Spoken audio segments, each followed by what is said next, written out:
¿Alguien tiene un Kleenex o un higiénico pequeño para borrar esto?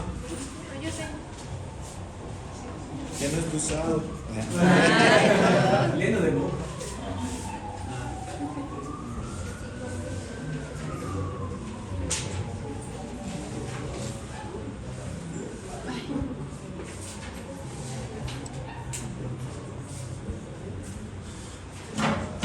En relación a hernias en general, no sé si tienen alguna duda o pregunta que les haya quedado. No es difícil diagnosticar una hernia, no es difícil plantear un tratamiento para una hernia. Si yo les digo, ¿qué clínica va a tener un paciente que viene con hernia? Masa en la región elegida, ¿no? Inguinal, umbilical, epigástrico, auricular, crural, etc. Masa. Antes de la masa, no es muy clara la clínica, es decir, antes de que aparezca la masa. Es una sensación, el paciente te viene con una sensación de molestia, quemazón, incluso como si le hubiera habido pequeños pellizcamientos. Siento una molestia, como que me quema, algo me molesta, me pellizca en la zona, antes de que aparezca la masa. Es decir, es muy poco fidedigno los signos y síntomas antes de que aparezca la masa. Pero más o menos es como una sensación de que algo no está bien en la zona. Primera cosa. Después lo relacionas con las características de los individuos. Un individuo que es mayor tiene mayor posibilidades de tener hernia por la atrofia muscular. Un individuo que tiene una patología degenerativa, cáncer y otras cosas, tiene posibilidades de tener hernias. Pacientes muy obesos con aumento de la presión intraabdominal tienen probabilidades de tener hernias. Pacientes que levantan mucho peso de forma entrenada, como físico-culturistas que van al gimnasio, ¿tienen probabilidades de tener hernias? Yo creo que depende. Normalmente el orificio inguinal y el orificio crural es así. Y los músculos oblicuo, menor y transverso funcionan como una cortina. Entonces, cuando él hace fuerza, baja esto y tapa el orificio, los músculos tapan el orificio. Entonces ahí puede hacer el levantamiento de pesa. Normalmente funciona así. Entonces se mueve como una persiana, agarra y sube y baja, agarra, sube y baja. Congénitamente, algunas de estas personas tienen estas persianas más pequeñas, entonces agarran, hacen fuerza y solo tapa la mitad del orificio, porque es muy pequeña la cortina. Entonces solo tapa la mitad. Entonces al principio no sale, pero después sigue haciendo fuerza y más adentro, más abajo crece el orificio y ahí se hace hernia. Es decir, de esas personas podrían tener un componente congénito. Entonces sí pueden tener, pero son el grupo menor.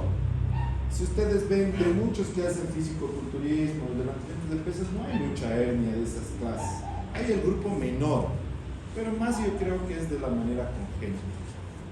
El diagnóstico confirmatorio de una hernia es fácil, pues mira, ahí está la bola, punto, ¿lo ven? La hernia. Se puede confundir con otro tipo de masas. No si es una hernia reducible. Entra, sale, hace maniobra de valsalva, sale, se entra, sale. En eso es imposible de confundir, eso es re-hernia. Entonces metes, sacas, incluso en el umbilical. Pero en la región inguinal a veces está encarcerada, atrapada la hernia. No está estrangulada, solo está atrapada. Es decir, ni crece cuando hagan maniobra de valsalva, ni se entra. En ese caso sí se puede confundir con otro tipo de crecimientos, como por ejemplo adenopatías inguinales. Pero le dolería. Los ganglios infartados, inflamados duelen. Aneurisma femoral de la arteria femoral. Pero eso tiene latido. Si tú tomas atención, para. Entonces son dos crecimientos de masa que sí puedes confundir, pero que no es que si haces un examen clínico exhaustivo, detallado, tranquilo, paciente de pie y después de clínico, vas a ver que es muy poco probable que pases por algo. Si tienes una duda de que es una hernia o no es una hernia, ¿qué le pides? Eso. Ecografía de partes blandas de región inguinal comparativo, derecho con izquierdo, ¿ya? Derecho con izquierdo. Y la ecografía, como han visto en las imágenes, es muy difícil que no pueda diagnosticar. Hemos visto, sale, entra, sale, entra. Eso es re fácil. ¿En qué casos pediríamos ecografía?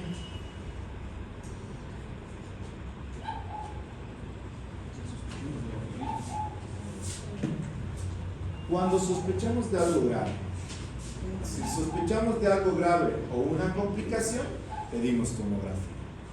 Entonces tienen una masa y un agujero ahí que sale exudado, alguna cosa media rara, tomografía. Si no sé qué es, si es aneurisma, estoy pensando en un aneurisma femoral y es muy importante diferenciar una hernia de un aneurisma, le pido tomografía. ¿Verdad? Perdón un segundito.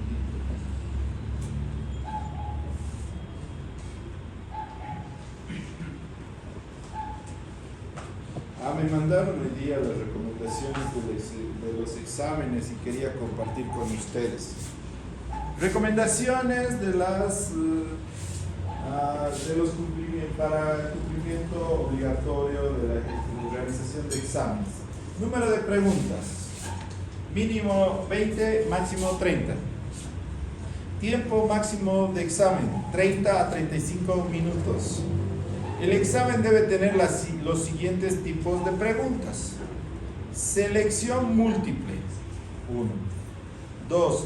Preguntas con clave. A, si 1 y 2 son correctos. B, si 2 y 4 son correctos, etc. 3. Preguntas de desarrollo con respuesta corta. 4. Las asignaturas especiales como cirugía 3 del doctor el querido Heredia deben en lo posible incluir casos clínicos y que fueron desarrollados en el aula. Están desarrollados en el libro, ¿no? Ahora que ustedes no hayan hecho ya es su problema. Por ejemplo, si ustedes revisan el libro, si ustedes revisan la página 20 y tantos, 21, a ver, revisen. Perdón, la 40 mejor revisar. Si revisan la página 40, hasta con respuesta dice.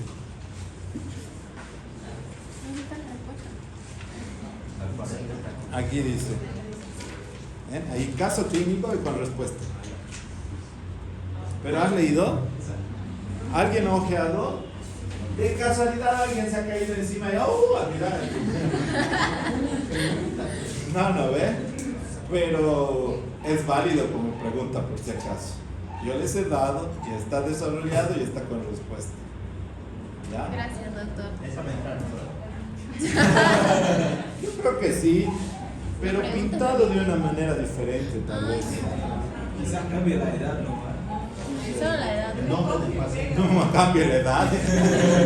¿Ya? Entonces, yo les aviso porque no quiero después, doctor, usted es malo, no quiero aplazar. No, nada que ver, más todo lo contrario. No es el tema siguiente, trauma, el último tema es en el libro trauma abdominal agudo, ¿ya?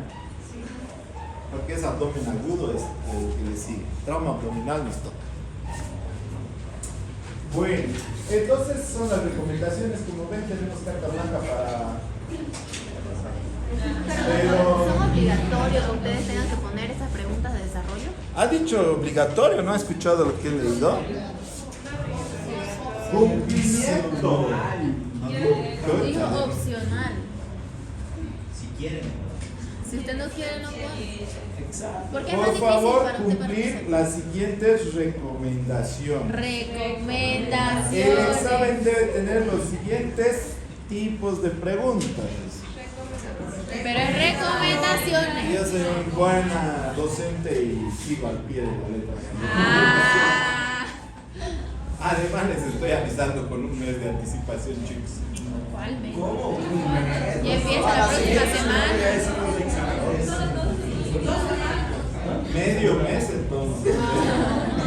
Medio mes. Que sea con falso y verdadero, con la moneda voy a venir. Una moneda cargada. Bueno, entonces esas cosas tienen que saber. Como ven, el tema de hernias termina siempre en una cirugía. La cirugía puede ser convencional, es decir, por una incisión y anestesia raquídea. Perfecto. O puede ser laparoscópica, intubado el paciente y entrando por TAP. TAP, ¿qué quiere decir? Transabdomino preperitoneal. Es decir, entramos al peritoneo, cortamos el peritoneo parietal y nos entramos por el espacio de Retzius.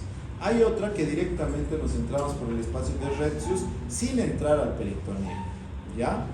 Pero son procedimientos y técnicas que vale la pena que conozcan, pero obviamente no voy a preguntarles como en técnico quirúrgico cuál es el quinto paso de la herniorrafia, ¿no? Sí, tal vez les pregunte en qué pacientes hacemos herniorrafia. Niños. ¿Por qué? Porque recién están creciendo. Hernioplastía en todos los restos, porque sabemos que las técnicas sin tensión, que son con las mallas, son las que dan menos efectos secundarios y recidivos. Esas cosas necesitan saber. Vamos a tratar de girar en torno a esos conocimientos, pero tienen el libro ahí, y los que no tienen el libro, en la biblioteca hay. Alguna debido ver, está ahí en la biblioteca a disposición de ustedes, ¿ya? Trauma abdominal.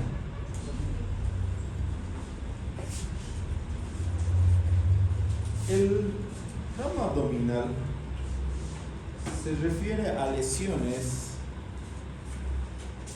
penetrantes o no penetrantes que se extienden desde debajo de las tetillas hasta la región pélvica y que llegan a afectar el peritoneo. Se ha visto que las lesiones intraabdominales o los traumas abdominales son una de las patologías que más fácilmente podemos prevenir complicaciones. Si tú tienes un trauma abdominal, se lesiona el vaso, yo entro, opero y saco el vaso, terminó el problema. Hemos prevenido de que te mueras, que tengas shock hemorrágico, que tengas complicaciones.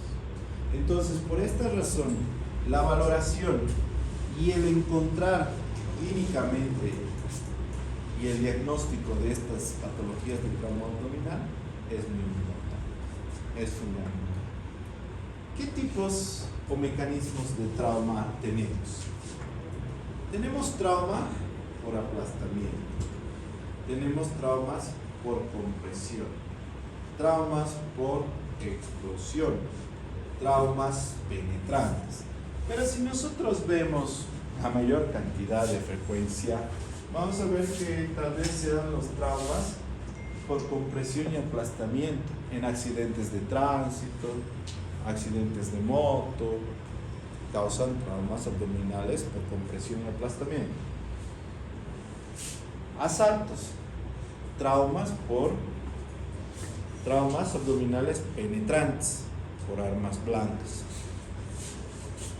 Hablando de traumas penetrantes, el otro día vi en la tele, bueno, no veo mucho tele local, ya ni siquiera veo televisión, creo, y dieron en la noticia de que habían sacado de circulación a un montón de ladrones, bueno, de malvivientes de la calle, ni siquiera eran ladrones ni nada, y les habían quitado cuchillos, y tenían unos cuchillos de este tamaño, te prometo, no maricas, no se dan a lo antiguo de hombre a hombre, en serio, eran unos cuchillos súper agresivos, súper peligrosos.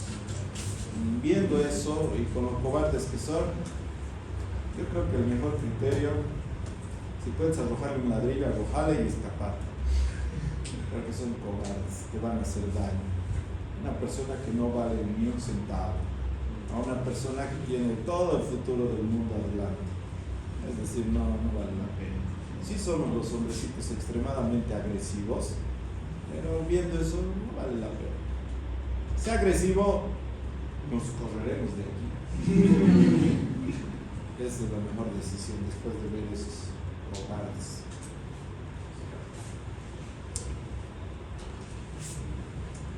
Los traumas abdominales, el 50% de todos los traumas abdominales que vemos son por accidentes de tránsito, por accidentes motorizados. Estés en el auto, no estés en el auto, estés en motocicleta, bicicleta, 50% son debido a eso. En Cochabamba, yo digo, siempre es menos los traumas o accidentes de tránsito muy severos, porque si ustedes ven en la Heroínas, ¿cuánto por hora puede estar yendo el auto? 10 por hora si hay trancadera, después 50 kilómetros por hora, es decir, son accidentes de daño material más que todo. Ahora bien, hay dos carreteras que un poquito ya han aumentado la velocidad, por ejemplo la Blanco Galindo y la carretera Sacaba, que sí ya son un poquito más peligrosas. Pero si vos vas a Sao Paulo, a Buenos Aires, ahí, todos son así avenidas enormes, donde obviamente el accidente no es, mira, se ha apoyado mi auto, no, es, mira, se ha muerto el de atrás, se ha muerto el conductor, es decir, depende mucho de las características de la ciudad y de las carreteras para estos accidentes. Pero prima el 50%. El resto son caídas, armas blancas, armas de fuego, quemaduras, ahogamientos, envenenamientos, que son los menos. Los traumas abdominales pueden ser extremadamente severos. Es una desaceleración muy brusca, con lesión masiva de órganos, con evisceración. Obviamente todas estas vísceras están sufriendo ya hipoxia, exposición, sequedad, contaminación bacteriana. Probablemente cuando le pongamos de nuevo a tener sepsis, peritonitis, cosas que no van a ser tan fáciles de corregir.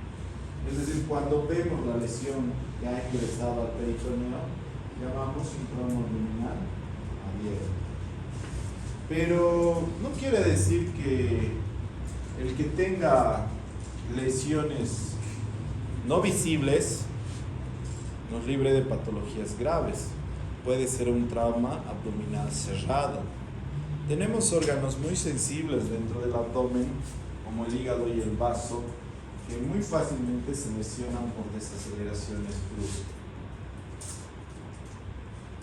Cuando vemos lesiones por arma blanca, a pesar de que tienen la espalda, el apuñalamiento, tienen lesión visceral. Ahora me preguntan, ¿y por dónde ha llegado más? Pero está mejor protegido el tórax. El abdomen es puro músculo aponeurótico. El tórax es más hueso. Entonces a veces les apuñalan ahí, se desvía la navaja y termina lesionando el hígado. Pero si es en el tórax la lesión.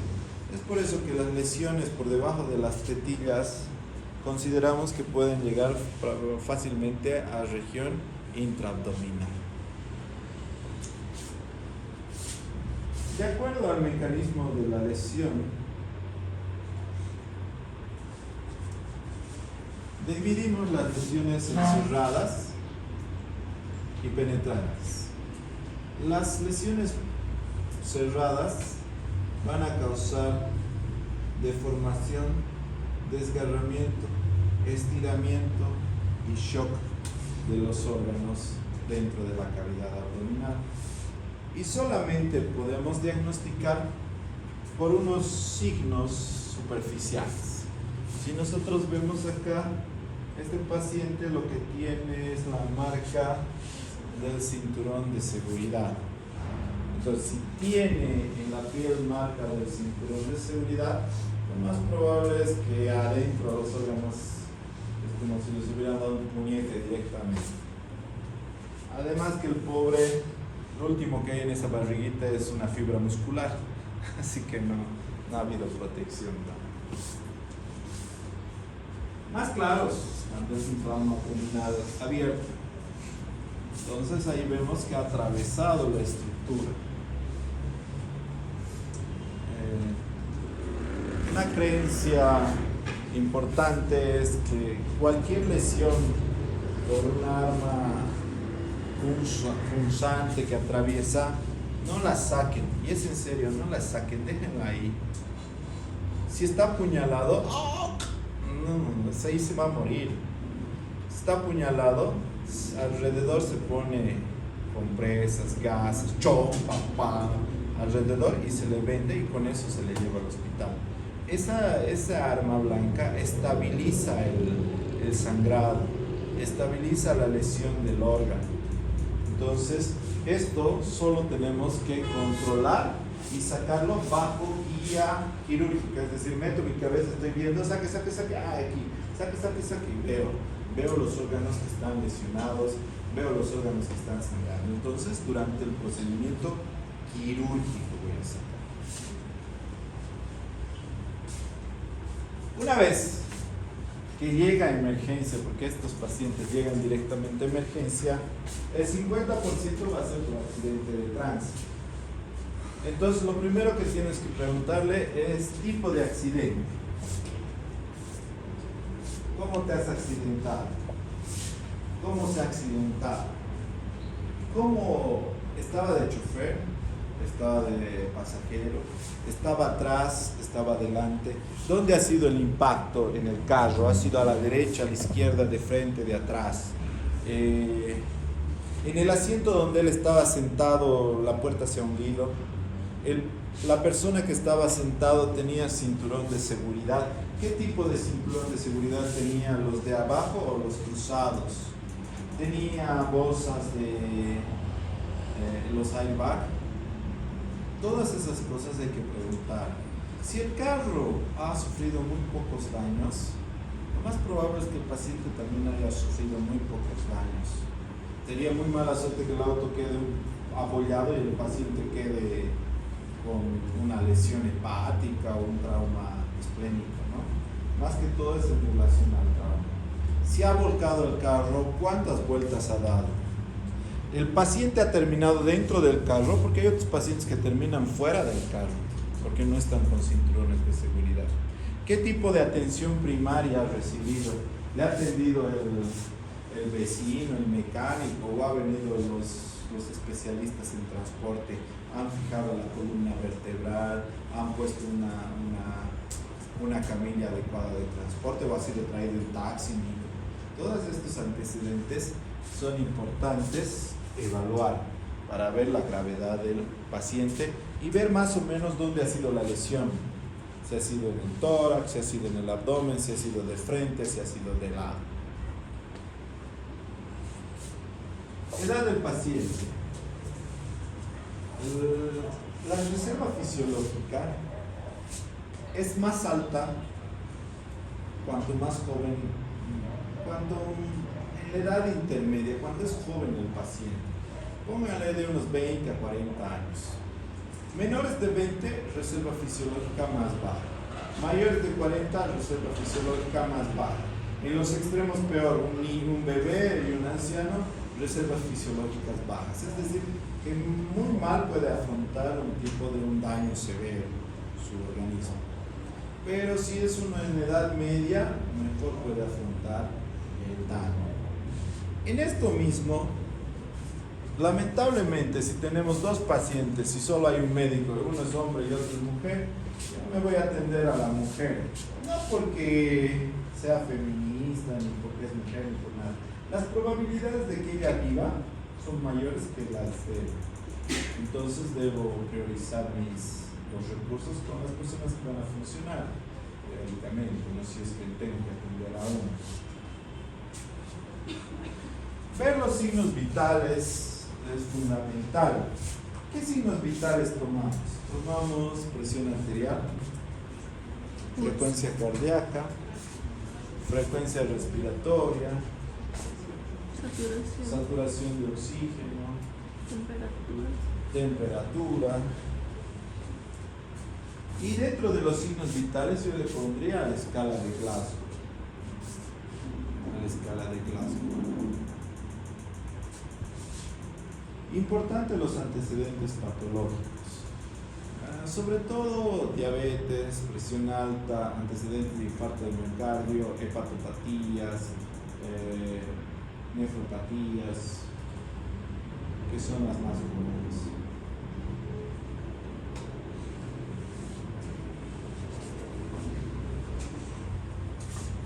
El examen físico de los pacientes debe ser totalmente el paciente desnudo para poder ver todas las lesiones en todo el organismo. Es difícil ver en los pacientes traumatizados la región dorsal. ¿Por qué es difícil ver? Porque no lo podemos mover tanto. Porque primero vienen con Minerva. Si no está con Minerva, tienen que ponerlo en Minerva ustedes. Mientras no pruebes que no haya lesión cervical, tienes que mantenerlo vos con Minerva. Entonces, y además está en una tabla espinal. Y no es la tabla espinal está para proteger la columna vertebral. Nuevamente, mientras no pruebes que no haya una lesión de la columna vertebral, tiene que mantenerse la tabla espinal. Entonces vos no puedes doblarle, a ver, para ver su espalda, ahí de nuevo le pongo. No.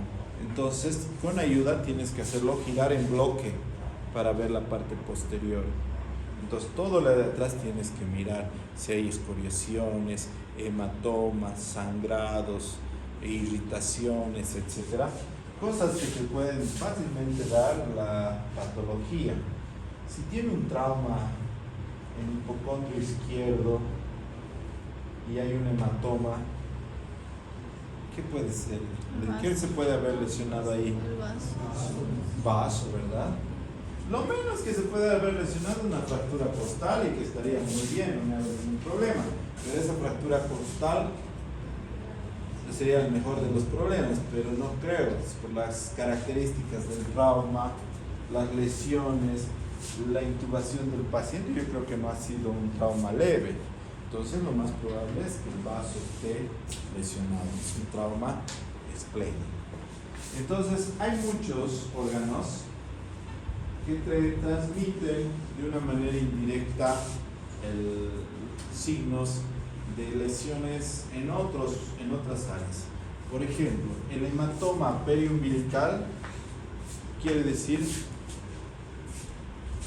si hay un hematoma periumbilical, ¿qué es? Hay un sangrado retroperitoneal. Hay un sangrado en el retroperitoneo. Sangrado periumbilical, hay un hematoma o un sangrado en el retroperitoneo. Después de la inspección viene la auscultación. ¿Qué cosa debo auscultar? Los ruidos hidroaéreos. Pero, ¿cuál es la frecuencia de ruidos hidroaéreos? Normal. Porque en el trabajo que ha puesto disminución de ruidos intraáreos, ¿no? Entonces, ¿cuánto es eso? Por ejemplo, para dicardia, que es disminución de ruidos cardíacos, es menos de 60, ¿verdad? Lo que va normal de 60 a 100. Y los ruidos intraáreos, ¿de cuánto a cuánto van a normal?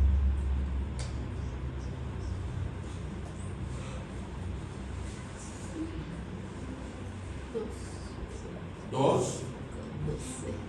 Dos, no sé. ¿Alguien sabe? ¿Eh? 30. Máximo 30. ¿Y mínimo? De 5 a 30. Amplio, ¿no? Uno si se puede imaginar, decía que era menos amplio el número, pero sí es amplio, los rutios idearios son amplios. Es por eso que algunas veces que auscultan abdomen, mis estudiantes agarran,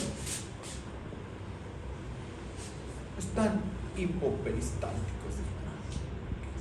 Y en 10 segundos puedes saber eso. Ese es un problema. Hasta para mentir hay que conocer un poco el área, ¿no ve? Entonces, normalmente se considera normal de 5 a 30. Menos de 5 por minuto, ahí recién hay disminución del peristaltismo. Entonces, tómense el tiempo, por lo menos ausculten 30 segundos. Mejor si es un minuto. Tomen los 4 cuadrantes, 15, 15, 15, 15, ¿ya? Y con eso van a hacerlo de forma correcta y adecuada.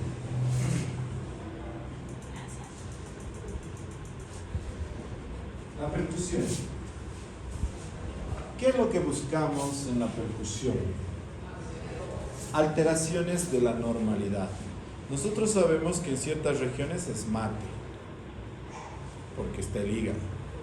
Si es más grande, más pequeño esta zona de mate, es una alteración. Sabemos que aquí hay un sonido de el espacio de Trombe, ¿qué se llama? Está el estómago, entonces hay Timpanismo. ¿qué? Timpanismo. Más o menos timpánico, digamos, porque hay aire, digamos. Entonces eso se mueve también, se mueve o desaparece. Y también tenemos mate aquí. Entonces en la percusión no buscamos una patología. Cuando vos percutes un abdomen traumatizado, no buscas la patología. Lo que buscas es dónde ha cambiado. Normalmente tengo mate, timpanismo, mate, y aquí ya no hay nada de eso. Ahora hay sonoridad, hay más mate en todo. Entonces ese cambio buscas en el trauma.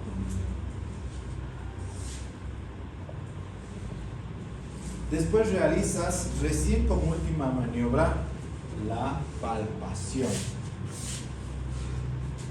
La palpación, ¿dónde se inicia?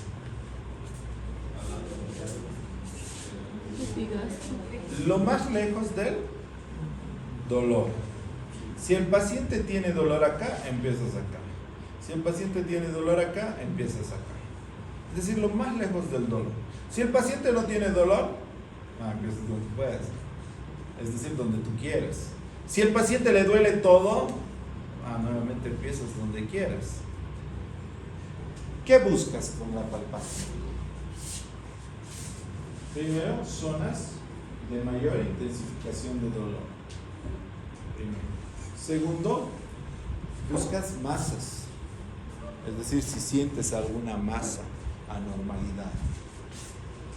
Puedes hacer una palpación superficial y después ir profundizando. Fácilmente puedes hacer una palpación superficial y después vas profundizando. No profundices mucho en las áreas que ya sabes que tienen dolor.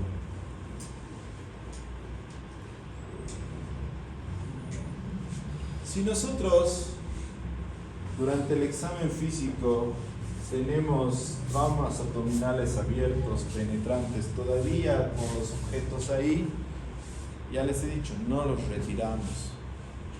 Póngale, yo lo que hago es ponerle agua bendita, DG6, iodopovidona, le pongo algodón y lo vendo, listo. Y sigo con mi examen. ¿Entendido? Entonces normalmente hacemos eso. ¿Funcionará el agua, la iodopovidona ahí? Bueno, por lo menos me hace sentir bien. Me hace sentir bien, estoy desinfectando ese cuchillo cochino ahí, ¿no?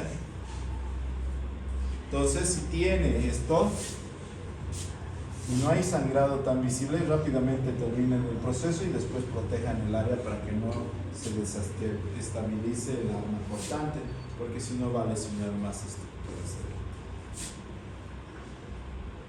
Cuando voy bajando en el abdomen, llego a la región pélvica. En la región pélvica debo evaluar la estabilidad. ¿Bien? En la región pélvica debo evaluar la estabilidad pélvica. ¿Qué quiere decir? Evalúo que no esté fracturado la pelvis. La pelvis es el segundo hueso más duro del organismo. Primero cráneo y después la pelvis. Ah, doctor, ¿y cómo sabe eso? Cuando ustedes los incineran a los cadáveres, lo último que queda es la cabeza y la pelvis. Y después desaparece. Entonces son los dos huesos más duros que existen. Entonces quiere decir que el accidente sí tiene que ser muy severo para que vos sospeches de que hay una fractura pélvica. El problema de la fractura pélvica, al ser un hueso tan grande, es que secuestra mucha cantidad de sangre y puede causarnos shock hipovolémico en el paciente. ¿Ya? Entonces, para ver estabilidad pélvica, lo que haces es apretar en las espinas ciliacas anterosuperiores, lo apretas. No tiene por qué doler. El abrir no tiene por qué doler. Si tuviera fractura, obviamente le dolería. Y después apretas el pubis. Lo apretas el pubis y con eso has evaluado estabilidad pélvica. Si eso está bien, muy poco probable que esté fracturada la pelvis, menos un problema para el paciente. Al terminar el examen, tienes que hacer un examen ginecogenital adecuado. En las mujeres, hacer un examen ginecológico adecuado, haciendo una visión, una palpación bimanual, evaluación del conducto genital, viendo que no exista sangrados, equimosis o alguna otra alteración ni dolor durante el tacto vaginal. Y en el varón, evaluación de lo que es el pene, la uretra, el meato urinario, los testículos, y terminas con un tacto rectal. En el tacto rectal, ¿qué vamos a valorar?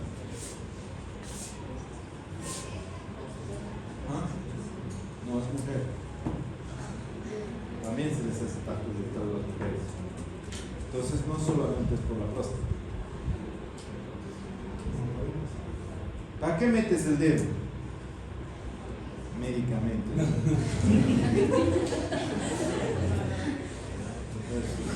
Me pareció importante aclarar. ¿Cómo lo explicas, pues? ¿Para qué? A ver,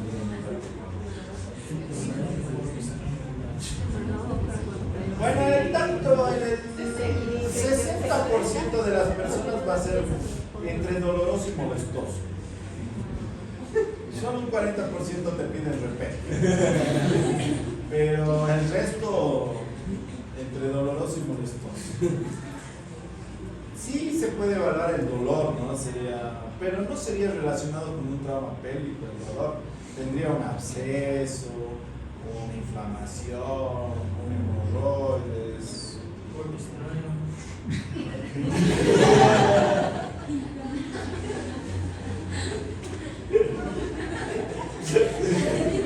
La verdad es que nunca me ha venido uno con cuerpo extraño, hablando en serio. Todavía no me han venido con esas cosas. Pero raro, sí deberían venir, ¿no? Pero... He visto en casa hace poco que había un coco. ¡Coco! Un coco así, fue un hate contra coco ahí.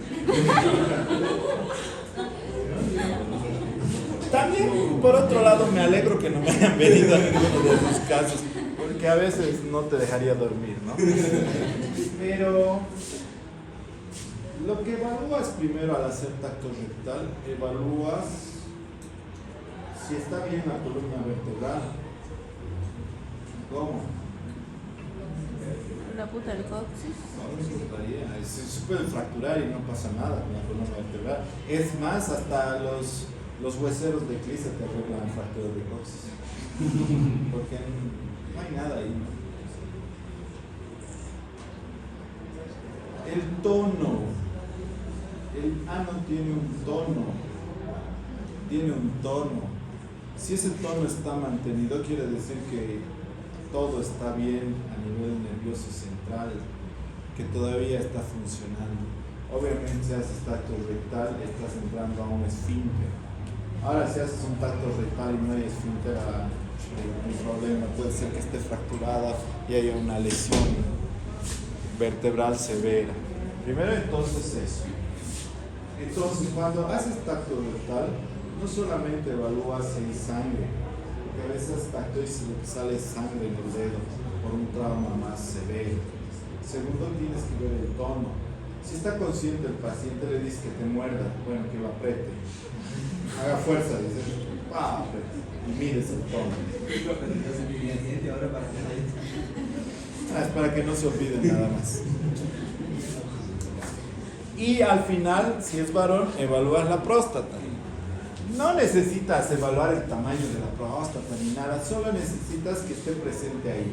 Más o menos del ano a 6 centímetros vos sientes la próstata. ¿Está la próstata? Perfecto. Nada más. Porque la próstata cuando se lesiona la uretra, ¡pop!, se sube arriba. Metes el dedo y no sientes. Pero en los varones mayores preguntas si no les han hecho prostatectomía, ¿no? Doctor, no siento la próstata. Mira su abdomen. ¿Es su incisión? De Fan Steel. No creo que haya sido cesárea. Le han sacado su próstata. Entonces, les hacen prostatectomía. O también resección transuretral de próstata, ¿no? Entonces, por eso no puede haber.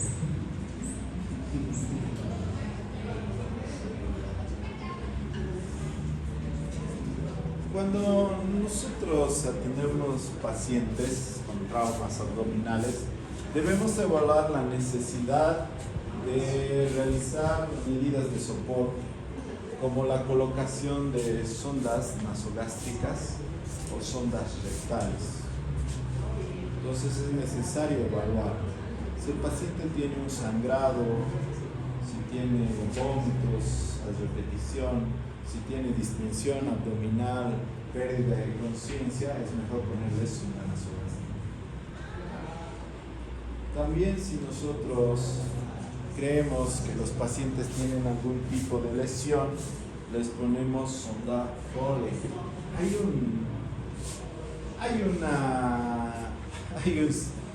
Hay una patología clásica de los borrachos, que son ruptura vesical. Agarran, beben, y obviamente cuando bebes se infla, ¿no?, la vejiga, y vas al baño, vuelves, sigues bebiendo, vas al baño, vuelves, pero al final te tocó la hora de dormir ya. Entonces van y se duermen, pero sigue llenándose la vejiga y se caen de su cama o se caen al caminar. Como está la vejiga distendida, ¡pum!, se revienta como un balón, como un globo. Y entonces viene, ¡ay, ¿sabe qué, doctor? He sentido frío. Y después he estado bien. Pero ahora ya no puedo orinar. Le pones sonda y no hay nada, no hay sangre. A veces sale un poco de sangre, pero lo que es ruptura vesical. Entonces, cuando están así ebrios, a veces te has caído. ¡Oh, imposible! Te juro por Dios que no me he caído. A ver, tráele a tu amigo. ¡Oh, esos son sus 10 veces se ha caído! Entonces, no olviden, relación. Ebrios, bueno, personas que beben y no sabemos si se caen o no se caen. Entonces, lo primero que hay que pensar, este puede ser una ruptura vesical. Para eso ponemos sondas, para ver que todo esté funcionando bien. Entonces le pones la sonda, sale orina, ya has hecho diagnóstico, no te preocupes, te has colocado nomás, andate nomás, no, pagame antes. Entonces ya has solucionado un descarte tan fácil con una sonda. Después hay que tomarle muestras, ¿no?, de sangre. En estas muestras de sangre no olviden pedir grupo y factor. Los pacientes necesitan muchas veces transfusiones de sangre. Entonces piden todas las pruebas, muchos tienen hasta GOT, GPT, GGT y no les has pedido grupo y factor, le digo. Ay, no, ahorita lo hago, doctor, ¿para qué ya ahorita? Ya estamos tarde. Entonces no se olviden que es importante pedir grupo y factor en estos pacientes. No sabemos si va a necesitar transfusiones o no. Debemos valorar la necesidad de radiografías. Las radiografías sí sabemos que es un examen un poco ya antiguo, arcaico, que puede ser que no te dé datos. Pero rápidamente a la mirada, necesita que le opere. Necesita que le opere. ¿Cómo es eso? Es una pinche radiografía. El hígado. El hígado, el diafragma. Sí sé que ahí está el hígado y el diafragma. Pero ¿qué vemos ahí? Tampoco no sé qué es eso. Una lesión en el hígado. Hay aire. Ruptura El de líquido diafragma. es blanco en la radiografía y el aire es negro. Ruptura de diafragma. ¿Qué es? Aire, ¿no ve? Aire. ¿Qué se llama esto? Es aire subdiafragmático. Normalmente entre el hígado y el diafragma no debería haber nada de espacio, ni debería diferenciarse. Ese es el signo de Joubert, el signo de la gaviota, que quiere decir que hay aire subdiafragmático. En el peritoneo hay aire, en alguna parte les he dicho que hay aire. No. Entonces, ¿qué significa eso? Ruptura de Normalmente es diafragma. perforación de una víscera hueca. Más comúnmente el estómago y el duodeno. El resto de las vísceras no tienen tanto aire. Bueno, el colon, dice.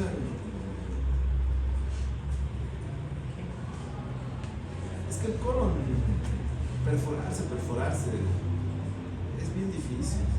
Más metiche es el intestino delgado, te cuento. Y eso que es móvil.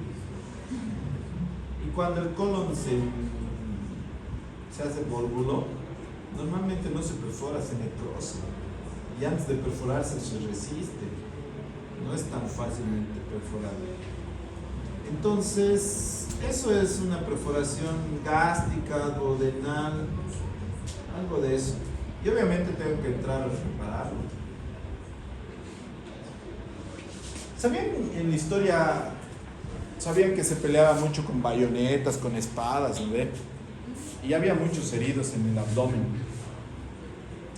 Y mantener a un herido cuidando significaba gasto de dinero. Y si tenía una lesión intestinal y obviamente no había cirugía, lo más seguro es que se iba a morir. Entonces, ¿cómo hacían los antiguos para saber si deberían gastar recursos en una persona o no?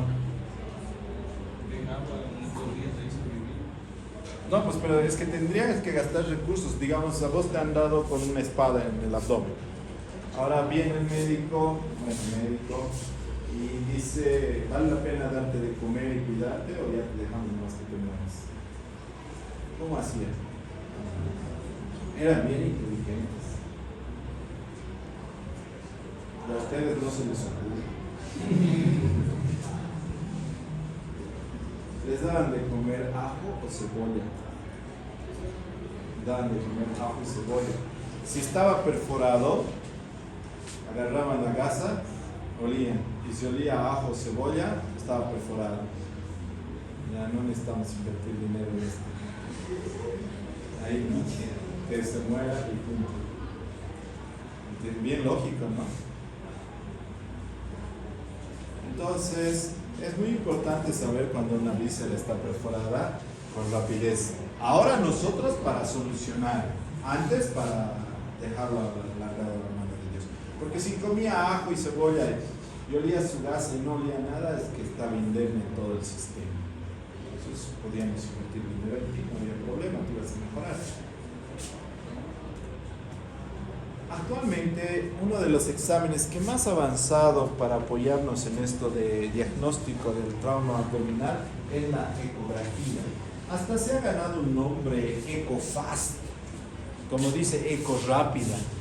Entonces todo el mundo, especialista en manejo de trauma, hace ecografías rápidas, EcoFast. Hasta yo he hecho ecografía, he hecho maestría en ecografía. Obviamente no me dedico a eso, pero si tengo que hacer ecografía, no es tan difícil. 1 más 1 es 2. Así que mi consejo es, ni bien salgan médicos, hagan ecografía. ¿Qué les va? ¿Qué les va a afectar? Lo peor que les puede pasar es que aprendan. Para todo se necesita ecografía. Si vas a ser pediatra, necesitas saber ecografía. Si vas a ser ginecólogo, el triple necesitas saber ecografía. Si vas a ser cirujano, necesitas el doble de saber ecografía. Para cualquier especialidad necesitas aprender ecografía. Y no es difícil. Entonces el EcoFAS es fácilmente realizada. Yo creo que la próxima clase les voy a mostrar unos videos de EcoFAS, donde nuevamente identificamos principalmente los órganos y buscamos alteraciones. Presencia de líquido libre, órganos lesionados, órganos inflamados, dolores que no hemos identificado. Si no sería muy claro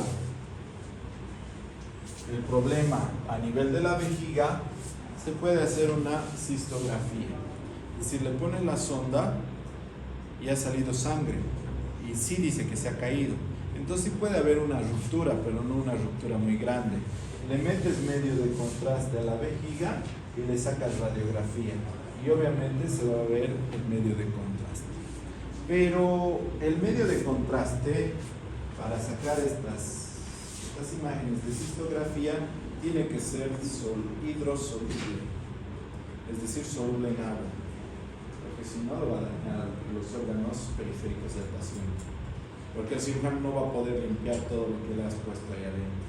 Entonces tiene que ser hidrosoluble. Antiguamente hacíamos un examen que era el lavado peritoneal diagnóstico. ¿En qué consistía el lavado peritoneal diagnóstico? Introducíamos un catéter y metíamos 500 a 1000 ml de solución fisiológica. Hacíamos que se mueva un poquito el paciente y sacábamos el líquido. Y si salía con sangre, ya sabíamos que había hemorragia. Si salía con contenido intestinal, sabíamos que había perforación intestinal, y así sucesivamente veíamos visualmente. Además de ver visualmente, ese contenido de líquido se mandaba a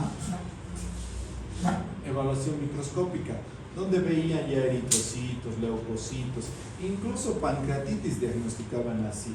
Enzimas de amilasa mayor a 20 ya eran pancreatitis. Obviamente este examen de función peritoneal diagnóstica ya es un poquito antiguo, ya no hacemos eso. Lo que sí hacemos ahora con mayor frecuencia es la tomografía axial computarizada, pero debe haber una cierta estabilidad hemodinámica y fisiológica del paciente. No puede estar muy grave, no puede estar choqueándose, no puede estar convulsionando, no puede estar con Glasgow de 5, es decir, no puede estar muy grave el paciente, porque la tomografía es por emisión de rayos X. Entonces el personal está en esta sala, yo y el tomografista está en esta sala, y el paciente está aquí solito. Entonces si se broncoaspira, si hace una parada respiratoria, si hace un sangrado, si hace un shock hipovolémico, va a estar solo. Entonces tenemos 3 exámenes: lavado peritoneal diagnóstico, EcoFAS y TAF, con sus ventajas y con sus desventajas. Cada uno de ellos tiene ventajas y desventajas. Incluso nuestra tomografía, que es un buen método de diagnóstico, vemos que es muy alto el costo, nos toma mucho tiempo, 30 minutos hacer una tomografía, y además hay lesiones de intestino delgado que no las detecta. Incluso la pancreatitis aguda, uno creería que con una tomografía detecta, no. Recién a los 6 días después de la pancreatitis, recién va a empezar a notarse en la tomografía. Si nuestras dudas son muy grandes y el paciente se está descompensando, podemos hacer una laparoscopía diagnóstica. Metemos el laparoscopio y observamos si existe o no existe alguna lesión. ¿Listo? ¿Dudas? Preguntas.